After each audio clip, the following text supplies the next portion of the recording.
Manual hydraulic brake system bleeding. Pneumatic assisted bleeder ఎక్విప్మెంట్తో పాటుగా hydraulic brake system యొక్క bleeding చేయడం. రివర్స్ బ్రేక్ బ్లీడింగ్ విధానంతో పాటు హైడ్రాలిక్ బ్రేక్ సిస్టమ్ యొక్క బ్లీడింగ్ చేయడం. డయాగ్నోస్టిక్ టూల్ యొక్క ఉపయోగంతో పాటు హైడ్రాలిక్ బ్రేక్ సిస్టమ్ యొక్క బ్లీడింగ్ చేయడం.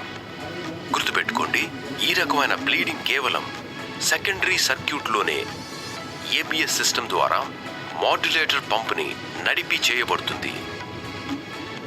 హైడ్రాలిక్ బ్రేక్ సిస్టమ్ యొక్క మాన్యువల్ బ్రేక్ బ్లీడింగ్. మాన్యువల్ విధానంలో బ్రేక్ బ్లీడింగ్ చేసేటప్పుడు కొన్ని జాగ్రత్తలు అవసరమవుతాయి. అవి తయారీదారుని ద్వారా నిర్దేశించబడిన బ్రేక్ ఫ్లూయిడ్ మాత్రమే ఉపయోగించండి. భిన్నమైన డాట్ రేటింగ్ అంటే డిపార్ట్మెంట్ ఆఫ్ ట్రాన్స్పోర్టేషన్ రేటింగ్లు ఉన్న బ్రేక్ ఫ్లూయిడ్ను కలపకండి.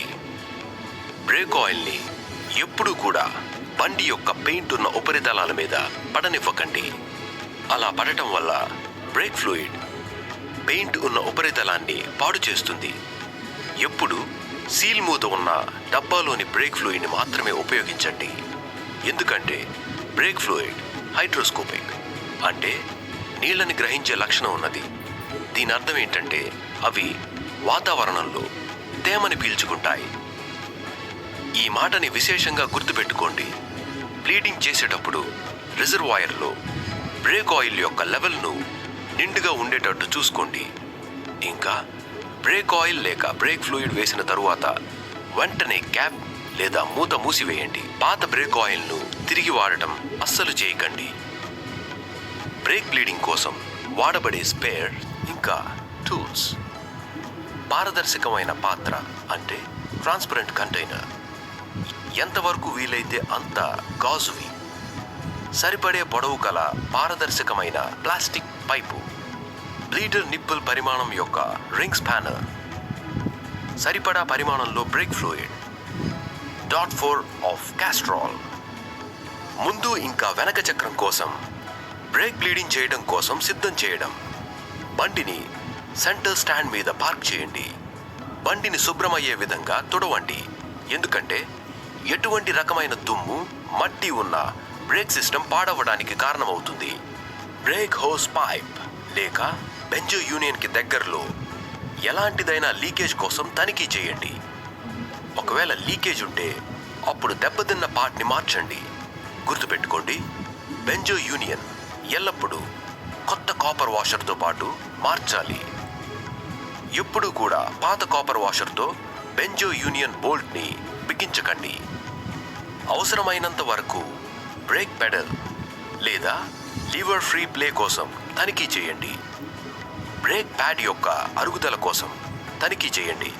ఒకవేళ అరిగిపోతే అప్పుడు బ్రేక్ ప్యాడ్ కేవలం సెట్లోనే మార్చండి. ఆయిల్ రిజర్వాయర్ నిర్దేశించబడిన గ్రేడ్ యొక్క ఆయిల్తో నిర్దేశించిన స్థాయి వరకు నింపండి. వీల్ సిలిండర్లో ఉన్న బ్లీడర్ నిప్పుల్ మీద రింగ్ స్పానర్ పెట్టండి. దాని తర్వాత పారదర్శకమైన ప్లాస్టిక్ పైప్ యొక్క ఒక గొట్టాన్ని బ్లీడర్ నిప్పుల్తో కలపండి. పారదర్శకమైన పాత్రను ఫ్రెష్ బ్రేక్ ఫ్లూయిడ్తో సగం నింపండి. ఇంకా బ్రేక్ ఆయిల్ లేదా బ్రేక్ ఫ్లూయిడ్ వేసిన తరువాత వెంటనే క్యాప్ లేదా మూతతో మూసివేయండి. పారదర్శకమైన పైప్ ఇంకో భాగాన్ని ఈ పాత్రలో పెట్టండి. నిర్దేశించుకోండి, బ్రేక్ బ్లీడింగ్ ప్రక్రియ సమయంలో పారదర్శకమైన పైప్ యొక్క ఈ రెండో భాగం ఫ్లూయిడ్లో మునిగి ఉండాలి. ఆపరేషన్ ఫ్రంట్ లేదా రియర్ వీల్. బ్రేక్ లీవర్ లేదా బ్రేక్ పెడల్ని మళ్ళీ ఎంత ఎక్కువ వీలైతే అంత నొక్కండి. ఇలా ఎప్పటిదాకా అంటే మనకి బ్రేక్ లీవర్ లేదా బ్రేక్ పెడల్ మీద ప్రతిఘటన అనిపించదో అప్పటిదాకా చేయండి. గట్టిగా అనిపించగానే బ్రేక్ లీవర్ లేదా బ్రేక్ పెడల్ని మొత్తంగా నొక్కి ఉంచండి. తరువాత రింగ్ స్పానర్తో బ్లీడింగ్ నిప్పుల్ని వదులు చేయండి. ఇప్పుడు మీరు గాలి బుడగలతో పాటు బ్లీడింగ్ నిప్పుల్ నుంచి బ్రేక్ ఫ్లూయిడ్ బయటికి రావడాన్ని చూస్తారు.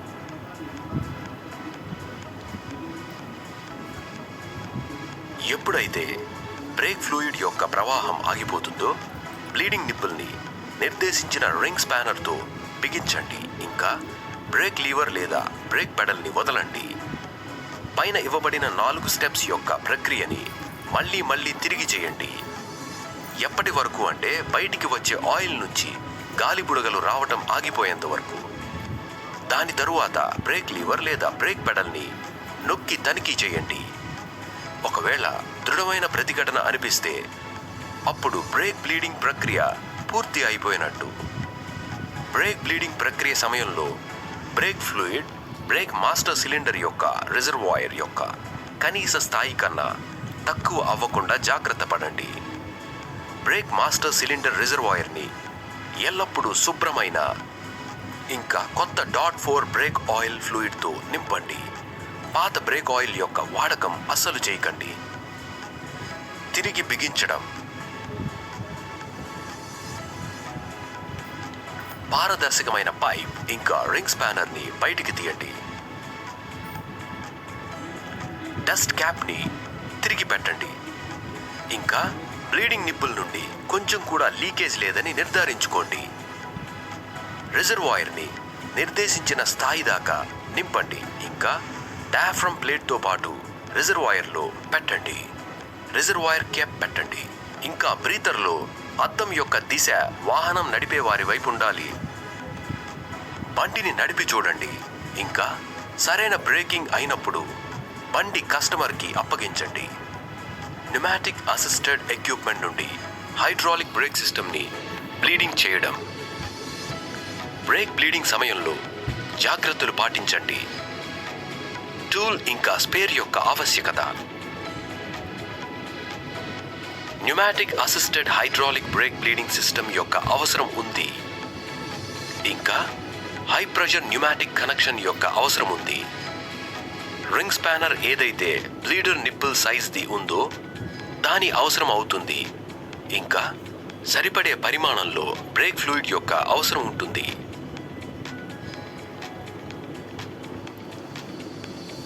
బండిని సెంటర్ స్టాండ్ మీద పార్క్ చేయండి. బండిని మంచి విధంగా శుభ్రం చేయండి. ఎందుకంటే ఎటువంటి రకమైన దుమ్ము మట్టి ఉన్న బ్రేక్ సిస్టంలో పాడవడానికి కారణమవ్వచ్చు. బ్రేక్ హోస్ పైప్ లేక బెంజో యూనియన్కి దగ్గరలో ఎలాంటి లీకేజీలు ఉన్నా తనిఖీ చేయండి. ఒకవేళ లీకేజీ ఉంటే అప్పుడు దెబ్బతిన్న పార్ట్ని మార్చండి. గుర్తుపెట్టుకోండి, బెంజో యూనియన్ ఎల్లప్పుడూ కొత్త కాపర్ వాషర్తో పాటు మార్చాలి. ఎప్పుడు కూడా పాత కాపర్ వాషర్తో బెంజో బోల్ట్ని బిగించకండి. అవసరమైనంత వరకు బ్రేక్ పెడల్ లేదా లీవర్ ఫ్రీ ప్లే కోసం తనిఖీ చేయండి. బ్రేక్ ప్యాడ్ యొక్క అరుగుదల కోసం తనిఖీ చేయండి. ఒకవేళ అరుగుదల ఉంటే అప్పుడు బ్రేక్ ప్యాడ్ కేవలం సెట్గానే మార్చండి. ఆయిల్ రిజర్వాయర్ నిర్దేశించబడిన గ్రేడ్ యొక్క ఆయిల్తో నిర్దేశించిన స్థాయి వరకు నింపండి. బ్లీడింగ్ ఎక్విప్మెంట్ యొక్క కనెక్టర్ యొక్క రెండో వైపు కంప్రెస్డ్ ఎయిర్ లైన్తో కలపండి.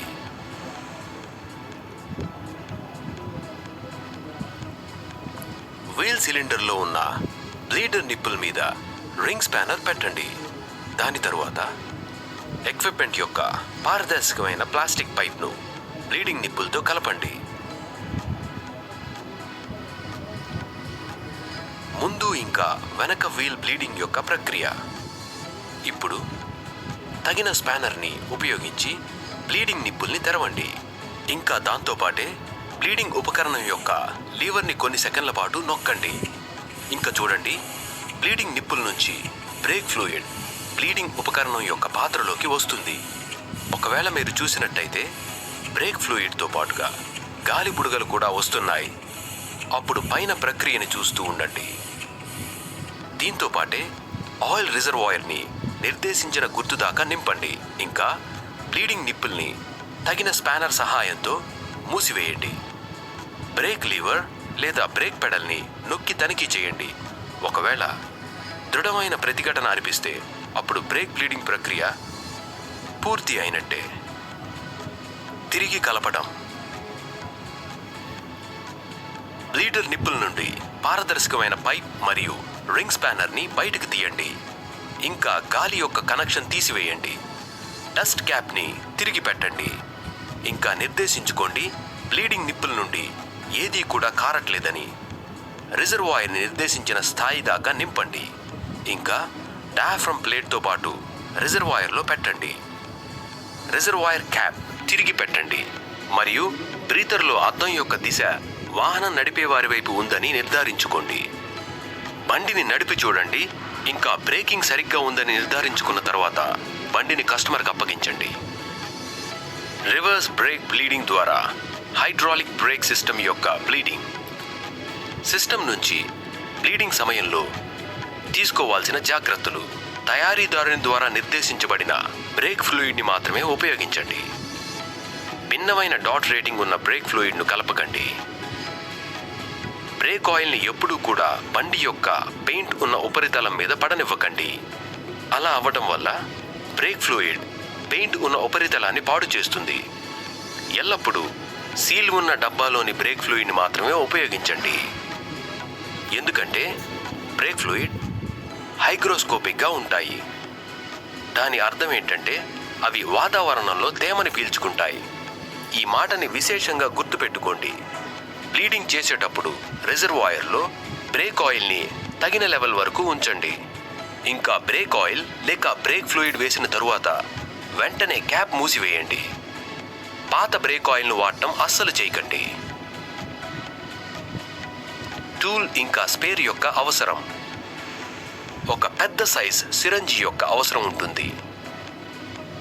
ఒక సరిపడే పొడవు గల పారదర్శకమైన ప్లాస్టిక్ పైప్, బ్లీడర్ నిప్పుల్ సైజ్ గల రింగ్ స్పానర్ అవసరం కూడా మనకు ఉంటుంది. ఇంకా సరిపడా పరిమాణంలో బ్రేక్ ఫ్లూయిడ్ యొక్క అవసరం ఉంటుంది. ఫ్రంట్ ఇంకా రేర్ వీల్ కోసం బ్రేక్ బ్లీడింగ్ యొక్క తయారీ. బండిని సెంటర్ స్టాండ్ మీద పార్క్ చేయండి. బండిని మంచి విధంగా శుభ్రం చేయండి. ఎందుకంటే బ్రేక్ సిస్టంలో ఎటువంటి రకమైన దుమ్ము మట్టి ఉన్నా పాడవడానికి కారణం అవ్వచ్చు. బ్రేక్ హోస్ పైప్ లేక బ్యాంజో యూనియన్కి దగ్గరలో ఏదైనా లీకేజ్ ఉందేమోనని తనిఖీ చేయండి. ఒకవేళ లీకేజ్ ఉంటే అప్పుడు దెబ్బతిన్న పార్ట్ని మార్చండి. గుర్తుపెట్టుకోండి, బ్యాంజో యూనియన్ ఎల్లప్పుడూ కొత్త కాపర్ వాషర్తో పాటు మార్చాలి. ఎప్పుడూ కూడా పాత కాపర్ వాషర్తో బెంజో బోల్ట్ని బిగించకండి. బ్రేక్ ప్యాడ్ యొక్క అరుగుదల కోసం తనిఖీ చేయండి. ఒకవేళ అరిగిపోయినప్పుడు బ్రేక్ ప్యాడ్ని కేవలం సెట్గానే మార్చండి. బ్లీడింగ్ చేసే ముందుగా రిజర్వాయర్ని మొత్తం ఖాళీ చేయండి. వీల్ సిలిండర్లో బ్లీడర్ నిప్పుల్ మీద రింగ్ స్పానర్ని పెట్టండి. ఆ తరువాత పారదర్శకమైన ప్లాస్టిక్ పైప్ యొక్క ఒక వైపును సిరంజితో కలపండి. ప్లాస్టిక్ గొట్టం యొక్క రెండో వైపు బ్లీడింగ్ నిప్పులతో కలపండి. ప్లాస్టిక్ పైప్ని టై బ్యాండ్ సహాయంతో బ్లీడింగ్ నిప్పులతో కట్టండి. దానివల్ల రివర్స్ బ్లీడింగ్ సమయంలో పైప్ తెరుచుకోదు. ముందు ఇంకా రేర్ వీల్ బ్లీడింగ్ యొక్క ప్రక్రియ. మాస్టర్ సిలిండర్ కవర్ని తెరవండి. ఇంకా దానిని శుభ్రమైన చోటున పెట్టండి. ఆయిల్ రిజర్వాయర్ నుండి పాత బ్రేక్ ఫ్లూయిడ్ తీయడానికి బ్రేక్ బ్లీడర్ నిప్పుల్ని తెరిచిపెట్టండి. ఇంకా బ్రేక్ లివర్ని నొక్కండి. బ్రేక్ ఫ్లూయిడ్ని సిరంజితో బయటికి లాగవచ్చు. పాత బ్రేక్ ఆయిల్ యొక్క వాడకం ఎప్పుడూ చేయకండి. సిరంజ్ ఇంకా ప్లాస్టిక్ పైపుని శుభ్రమైన కొత్త డాట్ 4 బ్రేక్ ఆయిల్ ఫ్లూయిడ్తో నింపండి. సిరంజ్ ఇంకా ప్లాస్టిక్ పైపులో ఎక్కడ గాలి యొక్క బుడగలు లేవని నిర్ధారించుకోండి. బ్లీడింగ్ నిప్పుల్ని తెరవండి. ఇంకా సిరంజ్ ప్లంజర్ని నొక్కండి. దానివల్ల బ్రేక్ ఫ్లూయిడ్ వీల్ సిలిండర్ ఇంకా మాస్టర్ సిలిండర్లో ఫిల్ అవుతుంది. ఈ ప్రక్రియని మాస్టర్ సిలిండర్ ఎటువంటి గాలి బుడగలు లేకుండా శుభ్రమైన కొత్త డాట్ 4 బ్రేక్ ఆయిల్ ఫ్లూయిడ్తో నిండిపోయే వరకు కొనసాగించండి. బ్లీడింగ్ నిప్పుల్ని తగిన స్పానర్ యొక్క సహాయంతో మూసివేయండి. బ్రేక్ లీవర్ లేదా బ్రేక్ పెడల్ని నొక్కుతూ తనిఖీ చేయండి. ఒకవేళ దృఢమైన ప్రతిఘటన అనిపిస్తే అప్పుడు బ్రేక్ బ్లీడింగ్ ప్రక్రియ పూర్తి అయినట్టు. తిరిగి కలపటం. సిరంజ్ ఇంకా ప్లాస్టిక్ పైప్ని బ్లీడింగ్ నిప్పుల నుండి తీసివేయండి. డస్ట్ క్యాప్ని తిరిగి పెట్టండి.